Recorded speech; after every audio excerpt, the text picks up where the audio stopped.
For the first time in quite a long time, the beam has finally been lit. The Kings finally win a game at home. They've been competitive in the last few games, but they haven't won one in quite a while. A 5-game losing streak coming into this one. They finally come away with the big W, and they did it in the most exciting fashion possible. An overtime game, a 1-point win, game-winning three from Dennis Schroder, a big fourth quarter comeback led by Keegan Murray, Russell Westbrook hitting big shots at the end of the fourth quarter, DeMar just making big plays, making big shots. All four of those guys scoring 20 plus points, 26 from Keegan, 27 from DeMar, 21 from Westbrook, 24 from Dennis Schroder. Massive offensive games from those guys. And this Kings team is exciting to watch. And that is not something that I would say at the start of the season, but over the last few games, it's finally started to become true.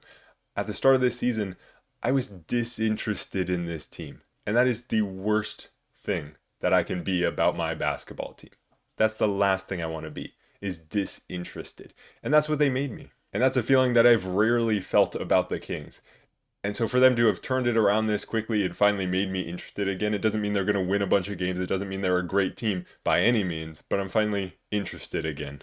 And hopefully that doesn't go away. Even just at the start of this game, it doesn't have to do with them coming away with a win or making a big fourth quarter comeback, but it was at the start of this game, or even the past couple of games, where it's like I actually find myself caring about what's happening on the basketball court. Before it all felt so pointless, and now it feels like there's a point I actually care about what's happening on the basketball court for the Kings, and that's really all I can ask for, I guess. I mean, at some point we should ask for more, and we should actually ask for some competence from our franchise, but hey, at this point, a win's a win. And there were just so many big performances, so many exciting performances. There were very few players that stepped on the court that didn't make a pretty big positive impact. This is a very good Houston Rockets team. I know Houston Rockets fans will probably be very doomer about this game, and I think they lost to the Pelicans as well, so it's not been great for them as of late. But this is a very good Houston Rockets team that the Kings just beat. And to do it at home, to do it in the way that they did it, with big shots, big three-pointers being made. Obviously, the big comeback. I mean, it was the most exciting fashion that you could win a game, and the beam is finally lit again. Yes, it does still work. We were wondering, is it going to even light back up for us home fans? But Keegan Murray lit the beam, and he very much deserved to be the guy that lit the beam. Of course, other guys made big shots down the stretch. The offense ran through other guys down the stretch. It ran through Dennis Schroder a lot, Russell Westbrook, DeMar DeRozan, more than Keegan Murray. And I'll definitely talk about that more later. But it was Keegan Murray that led this comeback. 7 straight points at the start of the fourth quarter. And that was after the Rockets took a 14-point lead in the beginning of that fourth quarter. There was about 10 minutes to go. Rockets had a 14-point lead, and it was Keegan Murray's shot making that kept the Kings in the game and got them back into the game. He was just finally knocking down his threes, knocked down a couple, looked so confident. He was shooting 100% from the field for quite a long time. Didn't miss a shot in the first half, but he also wasn't getting a ton of shot attempts. Yeah, he was scoring in double figures, so it was fine, but he wasn't getting a whole ton of shot attempts. So didn't really know, is he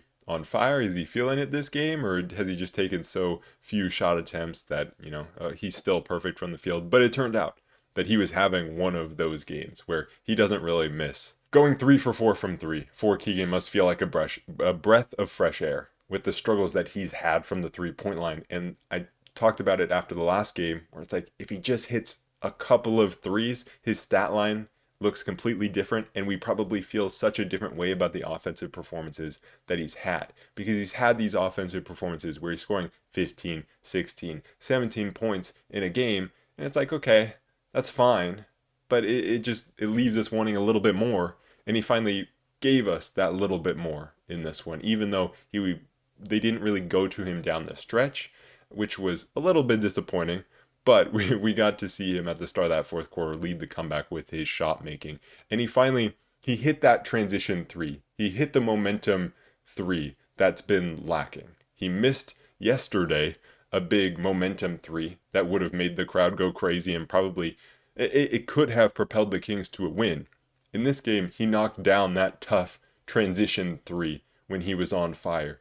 And I think that brought the Kings within 7 at that point and forced the Rockets to take a timeout. I do kind of just want to start at the fourth quarter of this game, the beginning of the fourth quarter. That's where I want to start talking about it, because the Kings were down 9. And then the start of the fourth quarter happens. The Kings, I believe they had a lineup of Dennis Schroder, Nick Clifford, Keegan Murray, DeMar DeRozan, and Dylan Cardwell. Then there were a couple of challenges for both teams. Both teams won it.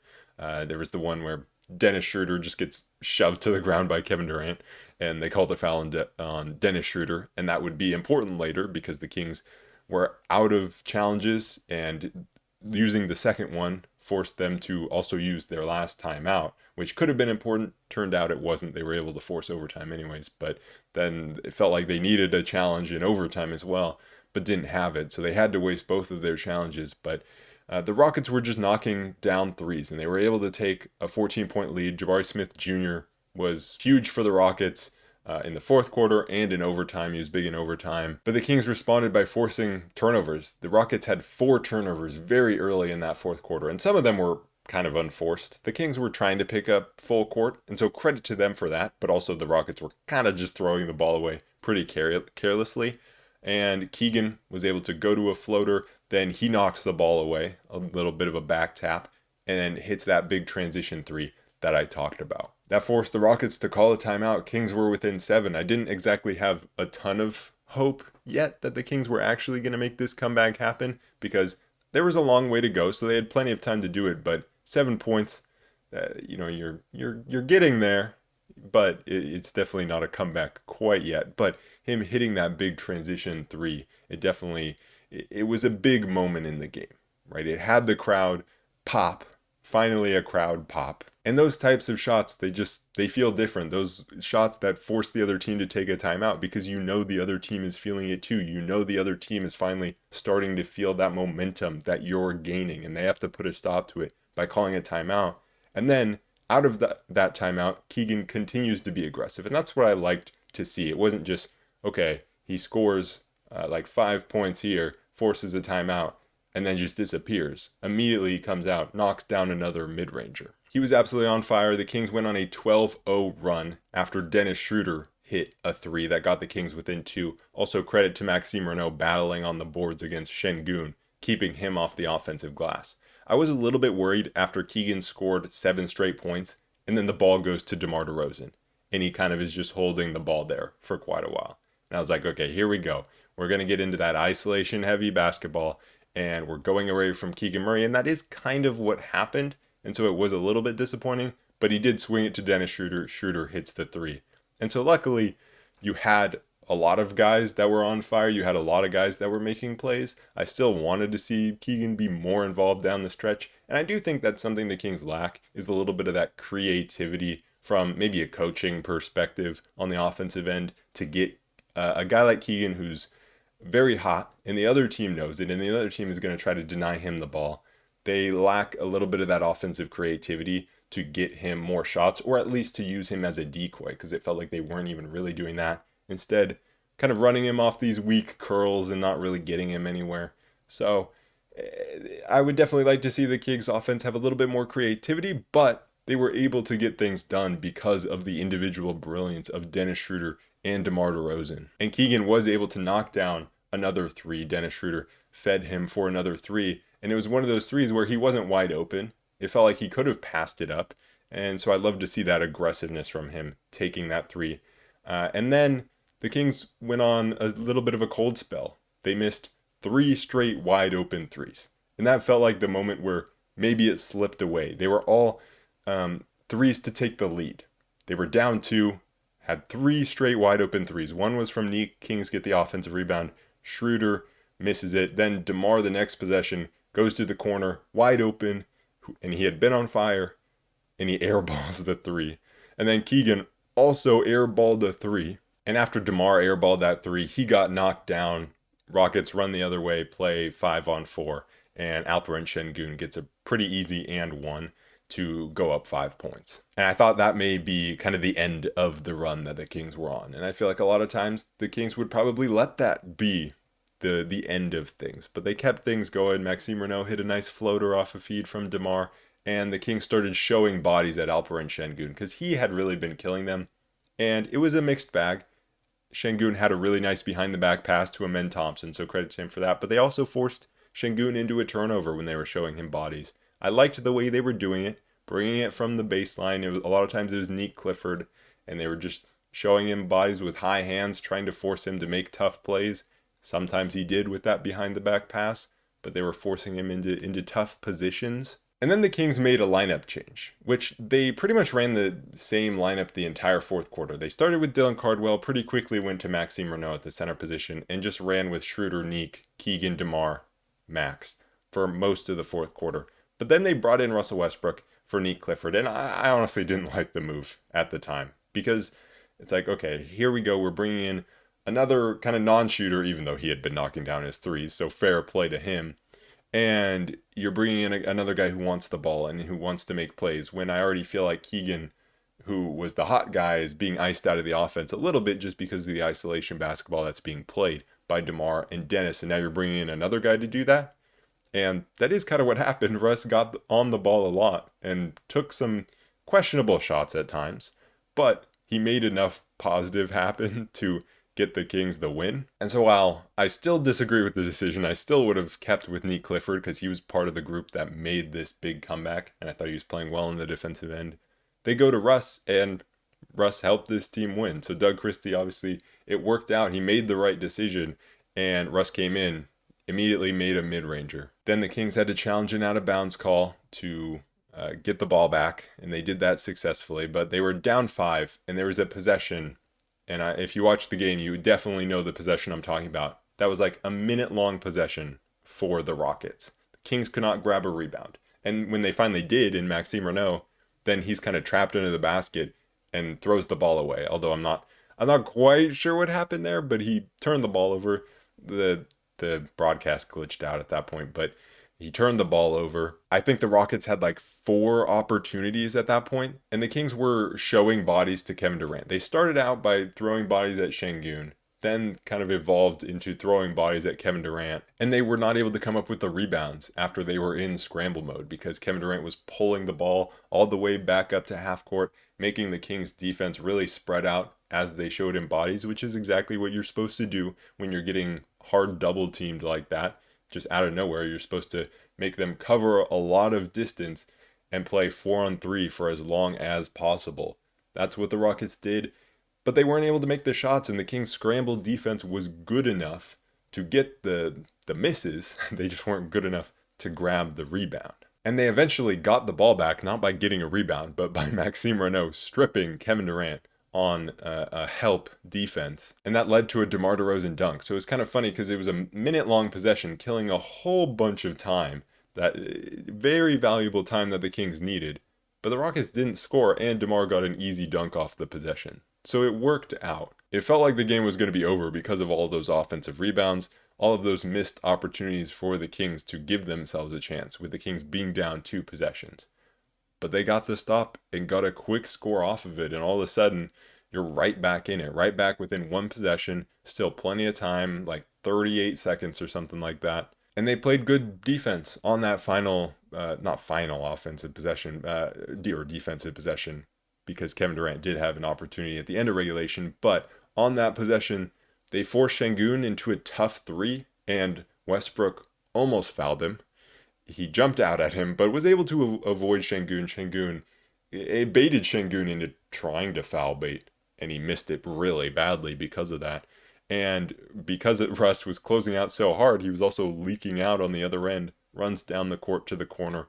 Kings find him open for 3.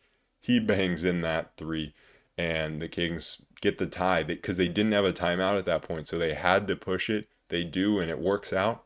And I will say, I love a game that doesn't have timeouts. I didn't like that the Kings were in a position to not have a timeout there, but I just love when ends of games like that just happen so fluidly, because then the Rockets didn't call timeout. They're pushing up, and Kevin Durant misses that game winner. And I love a game like that where it doesn't have stoppages. You're just seeing pure basketball back and forth for a few possessions to end the game, or at least end regulation, and that's what we saw. So it was Russell Westbrook coming in for Neek Clifford, making big shots. I was really worried about that substitution and what it would do to maybe stagnate the Kings offense or mess with the spacing, but Russ had been hitting his threes, and he went 5 for 12 on the game from 3. That was huge. The Kings knocking down 12 threes. Russ had almost half of them. And then you get into overtime. Schroder starts it off with a layup, but then Maxime Renault fouls out. So in comes Dylan Cardwell, one rookie for another. But I really wasn't worried because the Kings' offense wasn't revolving around Maxime Renault like it has at times. And so Dylan Cardwell coming in, he was just going to come in and be a defensive menace. The Kings were going isolation mode on offense anyways. So what does it really matter if you have a guy who isn't spacing? DeMar's just taking tough middies anyways. It was interesting though because the Rockets went to a zone defense, and I don't understand that play from the Rockets. Like DeMar's just going to get to the middle of it and rise up for a midi. And this was not a game where you wanted to let DeMar get that type of shot. It was an odd decision from Ime. And DeMar immediately gets to the middle of the zone. Kings get it to him. He draws a foul in the mid-ranger, fouled by Alperen Şengün. One thing that was a little bit interesting with Dylan Cardwell coming to the game for Maxime Renault is the Kings switched up their defensive matchups. They put Keegan onto Alperen Şengün because they were really just double teaming both Şengün and Durant at times. And it didn't work out because immediately it was Cardwell on Amen Thompson. Amen Thompson goes around a screen. Kings complete miscommunication.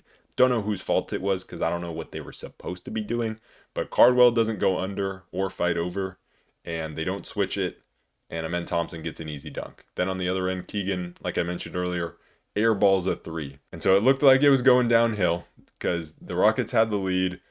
Or no, they didn't have the lead at that point, but they were down like one. And then Keegan airballs that three. Russell Westbrook gets an offensive rebound and just throws it straight to the Rockets, who go the other way for an easy layup. And the Kings' offense was just really slow, stagnant, isolation heavy, and it was all down to DeMar drawing fouls or Schroder drawing fouls, which they did enough of. It wasn't exactly the prettiest offense to watch, but obviously it got it done. On the other end, Jabari Smith Jr. was huge in overtime because the Kings were sending bodies at Kevin Durant, and it just felt like they needed to switch up the coverage. At first, sending bodies at Durant worked a little bit, but then at a point, the Rockets are going to figure it out, and they figured it out, and it felt like the Kings didn't really adapt quick enough to that. And so they were getting open looks. Jabari Smith Jr. was getting open looks every single time, whether it was from three or on an easy alley-oop dunk. The one switch up that the Kings did make defensively was not doubling Alperen Şengün anymore because they had Dylan Cardwell in there, and they just played him straight up. After that first possession where they put Keegan on Alpi, they switched it back, let Cardwell go one-on-one, and he got the stop against Şengün. And like I said, it was DeMar drawing fouls, it was Schroder drawing fouls. The free throw line was huge for the Kings in this game, although it wasn't great in terms of percentages. They had 36 attempts, but only made 25 of them. So 25 of 36 from the free throw line for the Kings, 18 for 24 for the Rockets. The Kings were doing a great job of getting to the free throw line. Schroder was 7 for 8. DeMar was 8 for 9, but the Rockets just kept coming. Easy look after easy look because of the way that the Kings were playing, doubling Durant pretty much out at half court, giving the Rockets the opportunity to play 4-on-3. And then one of the just worst sequences where you have like, I don't know, 30, 40 seconds left, something like that, and Russell Westbrook just takes the worst three, and you could see him sizing it up, and it's just like, why? Why would he take that shot? I don't know. But it's a very Russell Westbrook thing to do. He took that shot and then goes down on the other end and fouls Jabari Smith Jr. on a three when the game was tied with 10 seconds left. I don't know if it was a foul, but you can't put yourself in that position. Live, I definitely thought it was a foul. Looking back at the replay, maybe not so much. I don't know. Still could have been called a foul. It was close. Would have been nice for the Kings to have a challenge at that point, but Jabari steps up, knocks down 2 of 3, which obviously that's big. He only made 2 of them, didn't make all 3 of them. 10 seconds left. Kings get the ball into the hands of DeMar DeRozan, drive and kick to Schroder for 3.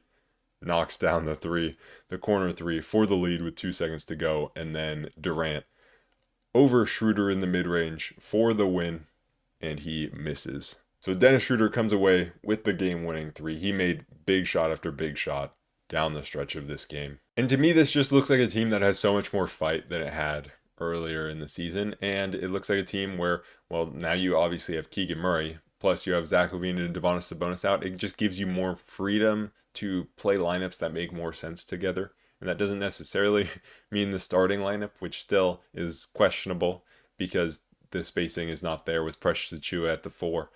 And it really takes one of your veteran players to just start knocking down tough shots, like DeMar DeRozan knocking down tough shots, Russell Westbrook knocking down tough shots, or Schroder knocking down tough shots to make anything happen in the starting lineup. But outside of that, I think the Kings just have the opportunity to play a lot more balanced lineups. And that's why I was like, why is Westbrook coming in for Nick Clifford in the fourth quarter? But again, it worked out. There are things that Doug Christie did that I didn't agree with, or things that I can be critical of him for in this game, but it all worked out in the end. And the strings that he pulled did work. Would I still have rather had Nick Clifford in for Russ? Yeah, I would have. And would I have rather seen a little bit more creativity on the offensive end with a little bit more ball movement trying to get Keegan Murray involved? Because he took the team onto his back to get them back into the game at the start of the fourth quarter? Yeah, I would have. But they still came away with the win because DeMar is still a guy who can just carry a team on his back offensively at times. And he can still get it done in clutch situations in close games. And Dennis Schroder is another guy who, I mean, Dennis Schroder, I can't say enough good things about this guy. I just continue to sing his praises because he has been so good. It's just so funny because he started off this season so horribly in the starting lineup. But ever since he's moved to the bench, and I think this is probably like the fifth game of me saying this exact same thing.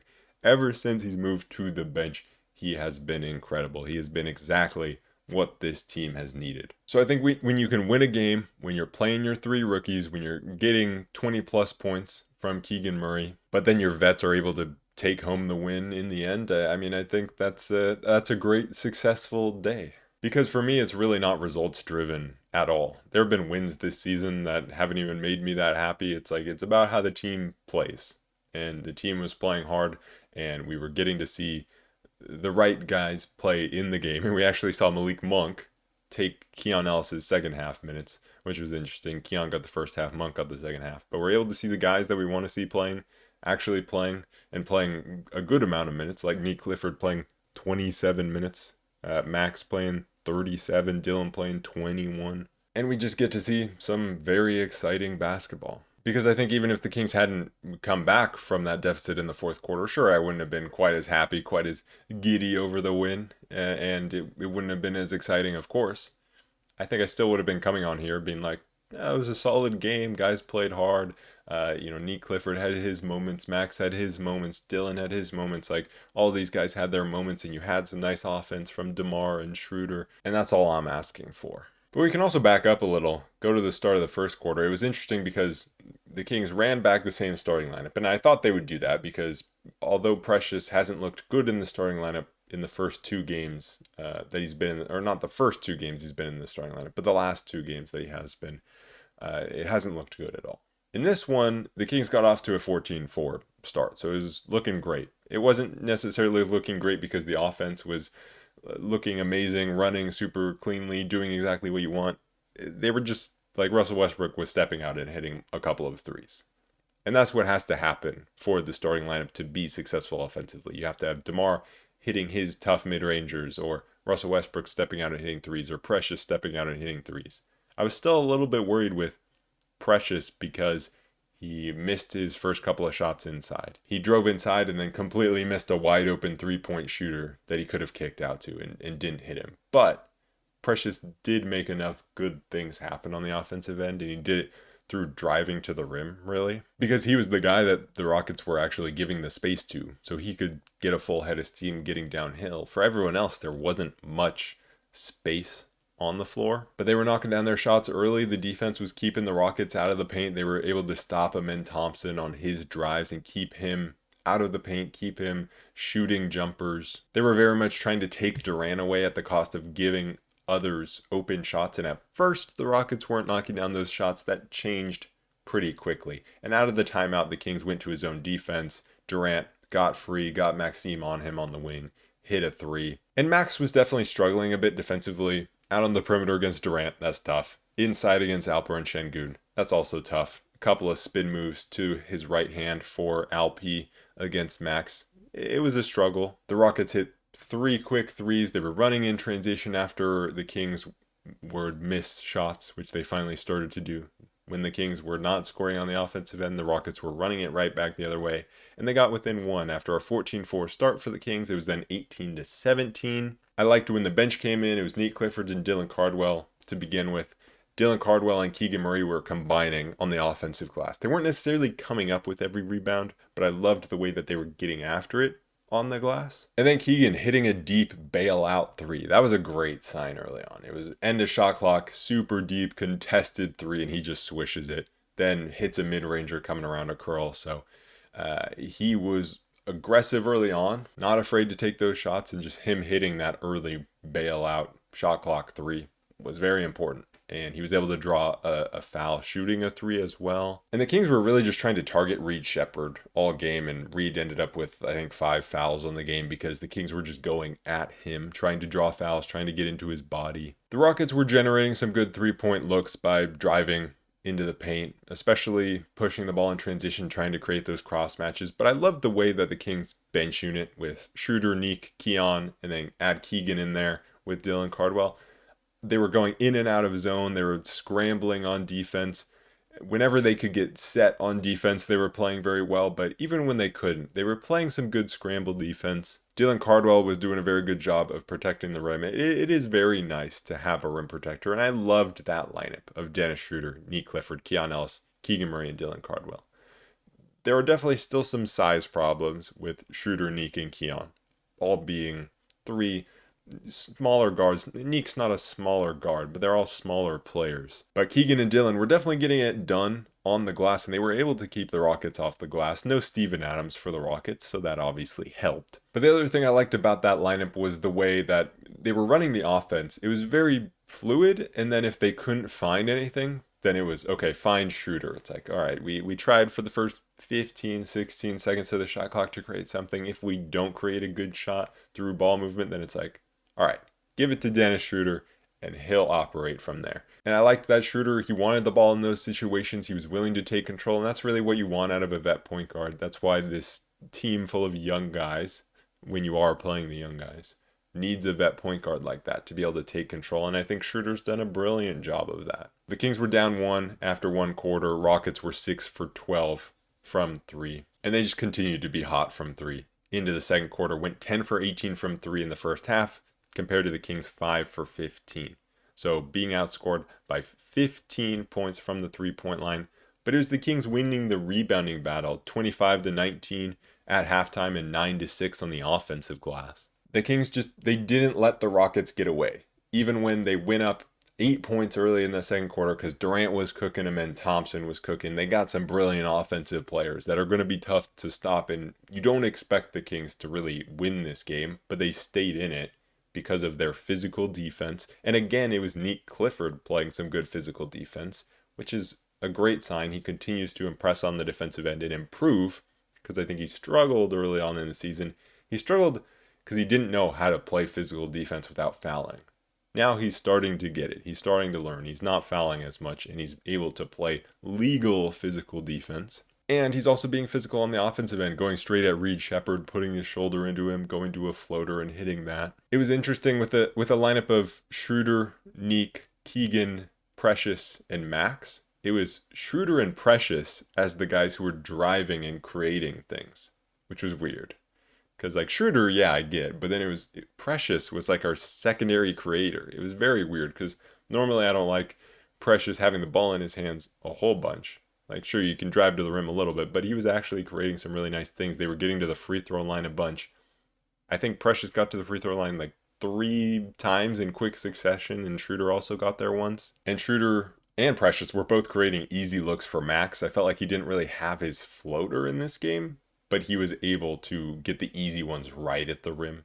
And those were the ones created by the drives of Schroder and Precious. For the Rockets, the main offense was Alperen Şengün at that point, and they were really trying to get mismatches. A lot of times it would be Nate Clifford ending up on Şengün, and they would punish that mismatch. Also, Dylan Cardwell got into a bit of foul trouble in that second quarter. 3 fouls on him in 7 minutes of play. But DeMar came back into the game, continued to score, had 9 straight points for the Kings with a 3 to take the lead. But then to end the quarter, the Rockets went on a big run. It was a 16-5 run after the Kings had tied it up. And it was Alperen Şengün trying to go straight through Maxime Renault, and Alp was very impressive at the rim. Max stopped him once, but Şengün was relentless at attacking him, and that's where Max needs to get better on the defensive end, playing against the size, but Şengün's a great player.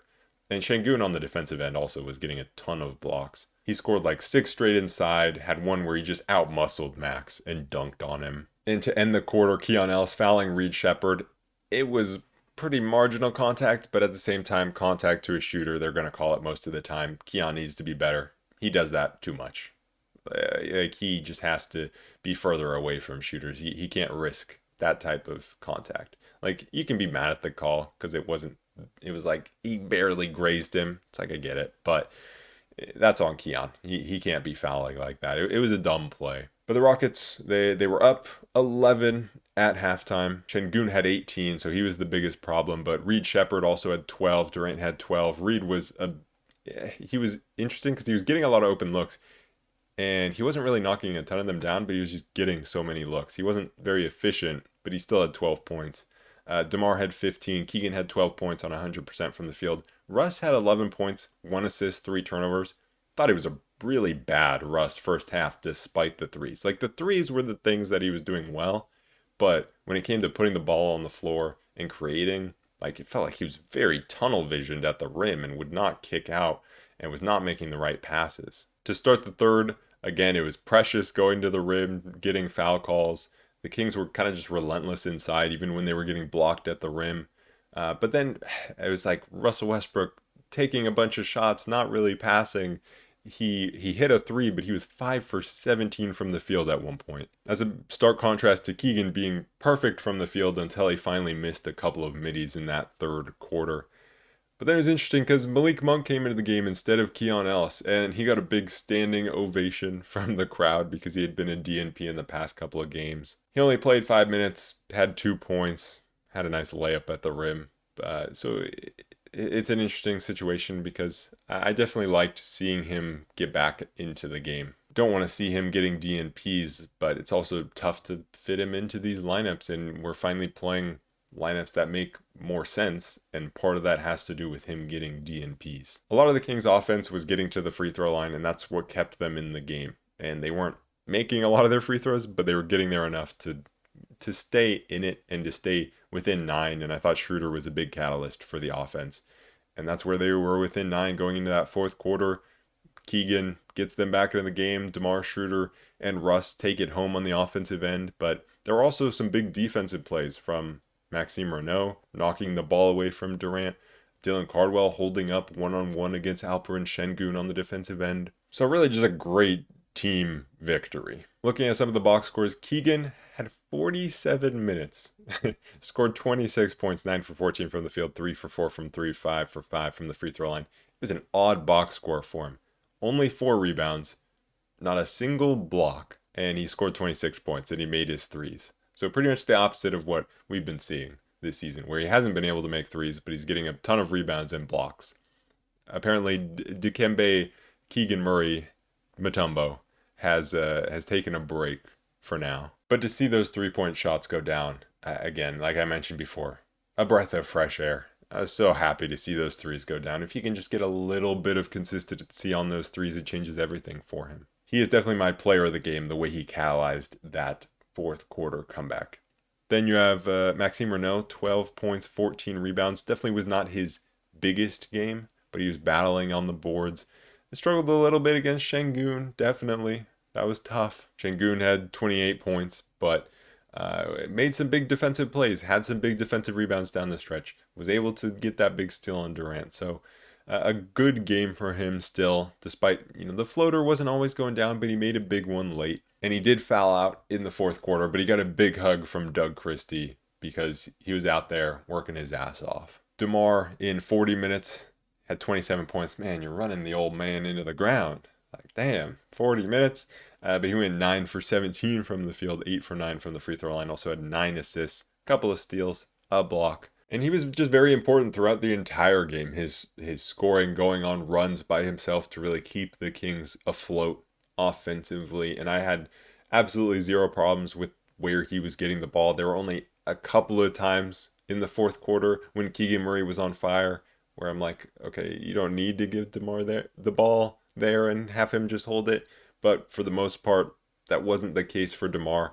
It was more the case for when a couple of the Russell Westbrook plays and maybe some of the Dennis Schroder plays, where it's like, okay, we need to move the ball a little bit. But I was fine with them giving the ball to DeMar because he was cooking and he was also creating some really good opportunities for his teammates as well. Westbrook had 21 points, 8 for 24 from the field, shot way too much. 29 minutes, 24 shots. It was, I don't want to say it was a bad Westbrook game.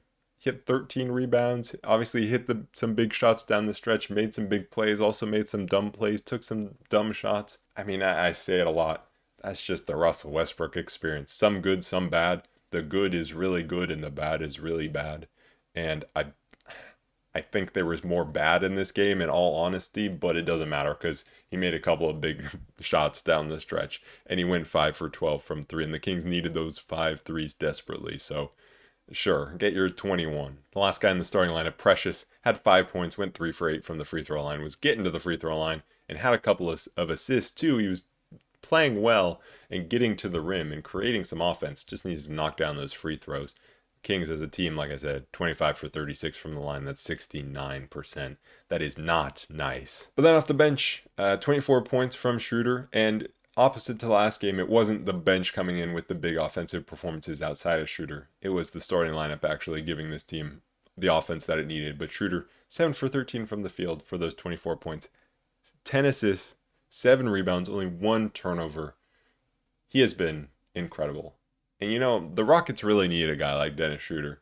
They're not going to be able to trade for him. They really don't have the salaries to match, but they really need a guy like Dennis Schroder. He has been very, very good. He was also picking up full court at times, and that was something that the Kings did well in that comeback, picking up full court. There was a 5-second violation they forced. They also almost forced another and forced the Rockets to take a timeout. So great full court pressure, and Schroder was a part of that. Especially when he's playing with the bench, when he's playing with the young guys, he just knows how to run the offense and knows when it's his time. Down the stretch, was the ball in his hands a little bit too much? I mean, maybe for my liking, just because I wanted a few more Keegan touches, but he was making things happen and bursting to the rim, getting some clutch layups, knocking down some clutch threes. So credit to him, obviously. Cardwell had 21 minutes, 2 points, 4 rebounds, a couple of blocks. His rim protection was very good. Trying to get after it on the offensive glass. Only had the 1 offensive rebound, but he was fighting for a lot of them. Neek had 27 minutes, 6 points, went 0 for 4 from 3, but he had 6 rebounds, 4 assists. This was definitely the game where it felt like his passing popped the most. Had a couple of moments of like finding Dylan Cardwell down in the dunker spot for a nice floater, by the way. Great floater from Dylan Cardwell. And had a couple of other passes, a bounce pass to Russell Westbrook up court for a fast break layup. So him getting on the ball a little bit more, making these nice passes, racking up a few assists, finally getting himself into the box score a little bit in that way. And that's something that out of college he was going to bring to the NBA, was that playmaking. That's what he was supposed to bring, and we're finally seeing it a little bit here. And then Monk had the 2 points in the 5 minutes, and Keon came in, had a block in 9 minutes. And I think that was probably the one where he like stripped the ball away. Wasn't really a block. It was more of a steal, but again, because like the player was kind of starting to go up with it, they call it a block. Keon just kind of needs to find his shot again. He's been struggling. Definitely the inconsistent minutes can do that to a player, but once he starts knocking down his jumpers again, I think he'll if he keeps getting these opportunities to play in first halves of games, and then he finally starts knocking down those shots, then he'll start seeing his minutes increase as the season goes on, as long as he's still here. That was just such a fun game, probably the most fun game of the season. I can't think of another game that was more fun than that. I know we had the overtime win against Minnesota, and then overtime loss to Portland, but yeah, I think that was probably the most fun game of the season. We also had the one against the Jazz really early in the season that we won by 1. That one was fun as well, but I think this one takes the cake because it was at home, big shots to end regulation, big comeback, and then the game winner in overtime. I mean, you can't ask for more than that. But the Kings now, the schedule doesn't get much easier as they face the Detroit Pistons. It's still at home in a couple of days. The Pistons are a team that has not been healthy this season, but has still managed to just rack up a whole bunch of wins, a whole bunch of guys contributing for them. They get after it on the defensive end. But let's see if the Kings can kind of take some of this momentum that they generated in this win against the Rockets and some of the competitive games that they played against Portland in the past couple of days as well. Another interesting storyline to watch is kind of Zach LaVine's timetable, because he's supposed to come back soon. I mean, he has it's a sprained ankle, right? Like, he's going to come back at some point, right? Or has he played his last game in a Kings jersey and they're somehow going to find a way to trade him here? I don't know. But it feels like he's going to come back sometime soon. And then what do the Kings do? And then it'll be interesting to see how the Kings play at that point. Are they able to kind of continue some of this momentum of competitive play with Zach LaVine in the lineup and kind of integrate them into what they're doing now? Or does it kind of go back to the way the Kings were earlier in the season? That will definitely be interesting. But also continuing to monitor the Malik Monk and Keon Ellis situation of them back and forth with the minutes. And obviously both of them kind of in trade rumors. So we'll see how that continues to develop. Anyways, that is it for this episode of the Roll Report. I will be back on Tuesday to recap that game against the Pistons. So I'll see you guys then. Peace.